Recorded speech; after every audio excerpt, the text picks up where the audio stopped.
YouTube ಚಾನಲ್ಗೆ ಸ್ವಾಗತ. ಎಲ್ಲರಿಗೂ ನಮಸ್ಕಾರಗಳನ್ನು ತಿಳಿಸುತ್ತಾ ನಿಮಗೂ ಕೂಡ ತ್ಯಾಜ್ಯ ವಸ್ತುಗಳ ನಿರ್ವಹಣೆ ಈ ಪ್ರಬಂಧದ ವಿಡಿಯೋ ಇಷ್ಟವಾದರೆ ಪ್ಲೀಸ್ ನಮ್ಮ ಚಾನಲ್ಗೊಂದು ಲೈಕ್ ಮಾಡಿ, ಹಾಗೆ ಫಸ್ಟ್ ಟೈಮ್ ನೋಡಿದವ್ರೆ ಪ್ಲೀಸ್ ಸಬ್ಸ್ಕ್ರೈಬ್ ಮಾಡ್ಕೊಂಡು ನೋಡಿ ಅಂತ ಹೇಳ್ತಾ ಪ್ರಬಂಧ ಪೀಠಿಕೆ ತ್ಯಾಜ್ಯ ವಸ್ತುಗಳ ನಿರ್ವಹಣೆ. ಮೊದಲನೇದಾಗಿ ಪ್ರಬಂಧ ಪೀಠಿಕೆ.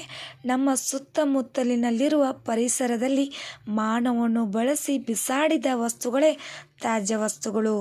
ಕಸದ ಸಂಗ್ರಹ, ಸಾಗಣೆ, ಸಂಸ್ಕರಣೆ, ವಿಲೇವಾರಿಯನ್ನು ತ್ಯಾಜ್ಯ ವಸ್ತುಗಳನ್ನಾಗಿ ನಿರ್ವಹಣೆ ಎನ್ನುತ್ತೇವೆ. ಈ ತ್ಯಾಜ್ಯ ವಸ್ತುಗಳನ್ನು ವಿಲೇವಾರಿ ಮಾಡಬೇಕು.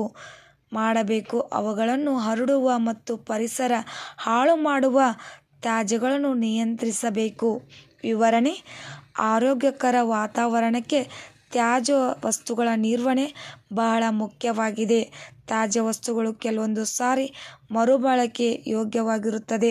ಅದಕ್ಕಾಗಿ ಹಸಿ ಕಸ, ಒಣ ಕಸ, ಅಪಾಯಕಾರಿ ಕಸ 3 ವಿಧ ಮಾಡಿ ದಿನನಿತ್ಯ ನಾವು ಬೇರ್ಪಡಿಸಬೇಕು. ಇದಕ್ಕೆ ಎಲ್ಲ ಜನರ ಸಹಕಾರ ಅಗತ್ಯವಾಗಿದೆ. ತ್ಯಾಜ್ಯ ವಸ್ತುಗಳ ನಿರ್ವಹಣೆ ವಿಧಾನಗಳು: ಪ್ಲಾಸ್ಟಿಕ್ ಚೀಲಗಳ ಬಳಕೆಯನ್ನು ಕಡಿಮೆ ಮಾಡಬೇಕು ಮತ್ತು ಪ್ಲಾಸ್ಟಿಕ್ ಚೀಲದ ಬದಲು ಕಾಗದ ರೂಪದ ಚೀಲಗಳನ್ನು ಹಾಗೂ ಬಟ್ಟೆ ಚೀಲಗಳನ್ನು ಮತ್ತು ಗೋಣಿ ಚೀಲಗಳನ್ನು ಬಳಸಬೇಕು.